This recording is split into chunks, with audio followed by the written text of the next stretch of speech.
Hot hatchbacks are one of my favorite types of cars, and I tend to love them even though they're not from manufacturers typically associated with hot hatches. And one such brand is BMW. When the Bavarians decided to change the formula for their 1 Series model, I wasn't sure what to make of it. For the latest generation 1 Series, the F40, BMW has opted to build the vehicle on the same platform that also underpins its Mini lineup, and that's a front-wheel drive platform. And the model was no longer available with a 6-cylinder. And now, the new top-of-the-range 1 Series variant is the M135i xDrive, a vehicle with 306 horsepower, all-wheel drive, and a sprint time to 100 kilometers per hour of 4.8 seconds. I drove that car nearly 2 years ago, and I absolutely loved it. So the car that I'm driving today is the 128 Ti, which ditches xDrive and loses a bit of power and torque, but it's also cheaper. And after experiencing it on my favorite twisty mountain road, I can honestly say that it is more fun than the all-wheel drive car. So what is the 128 Ti? Well, it's BMW's attempt to produce a real rival to the VW Golf GTI, the Ford Focus ST. I guess you could also compare it to the Honda Civic Type R, but that vehicle is perhaps even more focused than this. It's a more hardcore offering, because even though this 128 Ti might be the enthusiast choice in the 1 Series lineup, it can't match the Civic Type R or the Megane for hardcore appeal. With that being said, I absolutely loved my time with this vehicle. Just after I got it from BMW, I drove it around for a bit and it didn't seem that special. Until the next day when I drove it up to the twisty road, where it really came alive. I'm going to talk you through what makes this car tick. So it has a 2-liter engine, the same one, the same B48. And in this application, this engine makes 265 horsepower and 400 Newton meters of torque. That's compared to the M135i's 306 horsepower and 450 Newton meters. It still has a limited slip differential at the front that really does a great job of helping this car put its power down on corner exit really good. So it turns in very sharply and it holds its line. It doesn't really want to understeer. You can really push it. Like for instance, this, it hardly understeered. It immediately changed direction. That's very good. Again. It's just stuck to the tarmac. Although if you do disable the traction control and really throw it into a corner, the front does slide around, but it's controllable and it's fun. This 128 is really feelsome, and it provides some feedback through the wheel, like, you know, when the fronts have lost grip. You do feel it. I'm not sure if through the steering wheel per se, but the car does communicate with you.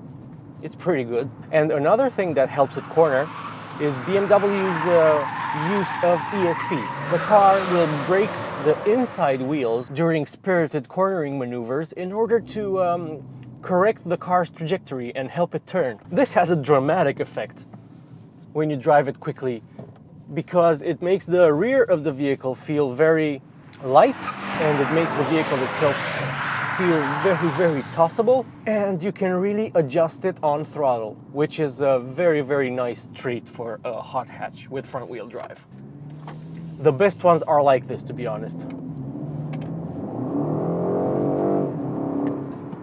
And perhaps the slidey front end behavior that I mentioned may have been exacerbated in this particular example, my tester, because it has 11,500 kilometers on its odometer, And I'm pretty sure the Continentals wrapped around 18-inch wheels are the original ones that came with the vehicle, and you can imagine that whoever got this vehicle to test it really tortured those tires.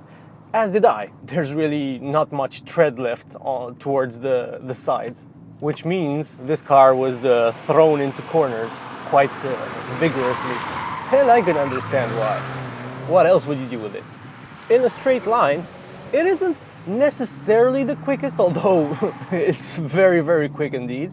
But what is nice about it is the way it explodes when you stab the gas.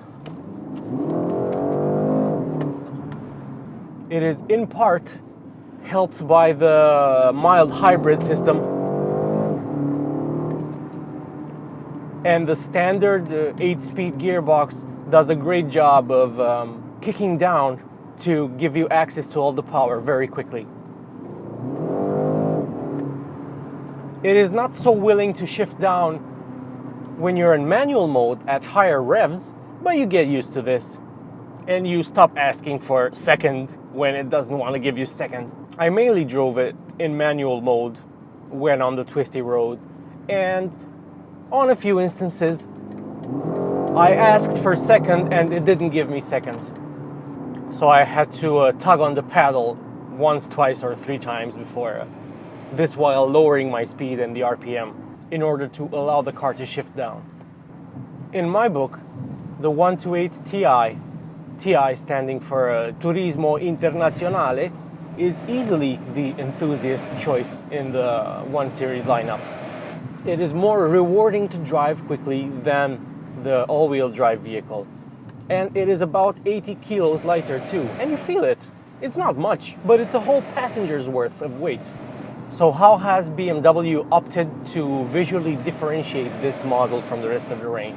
Well, as standard, it has red accents around the exterior, on the front vertical air vent things on the bumper that feed air into the wheel wells, on the side skirt ornament thing that's also red, and you will also find red on the fake vents on the rear bumper. There's also a TI sticker on the side skirt in front of the rear tire that's also finished in red.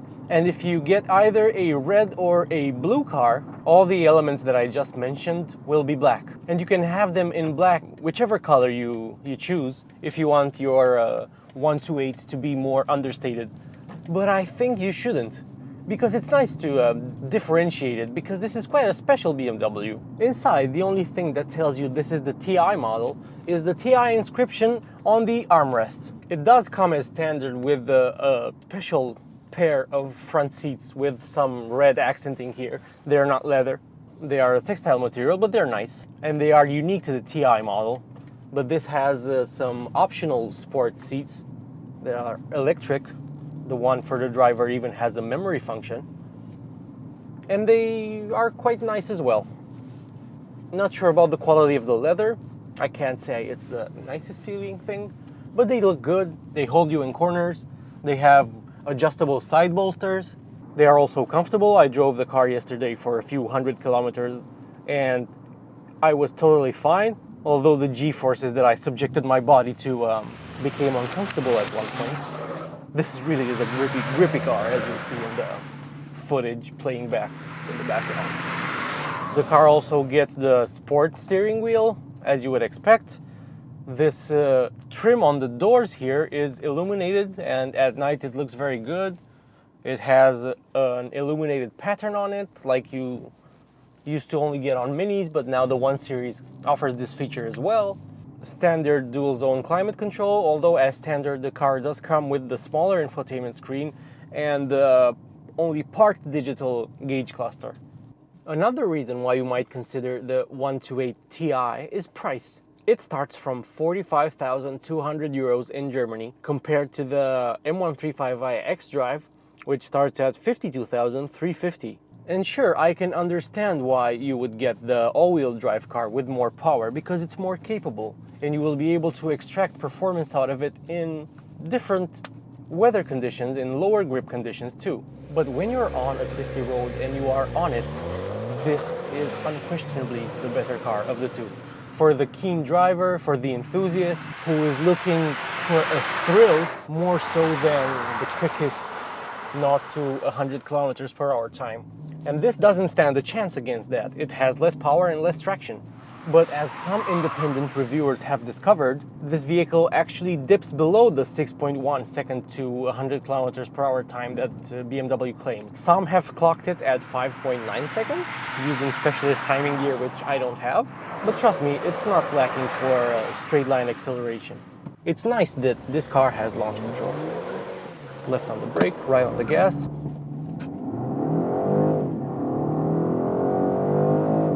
Whoa! It's quick, it's really quick. I think I'm gonna do another launch.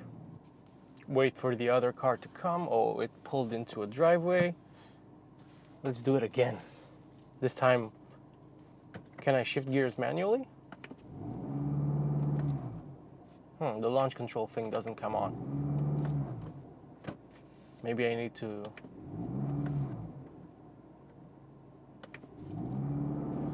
Yeah.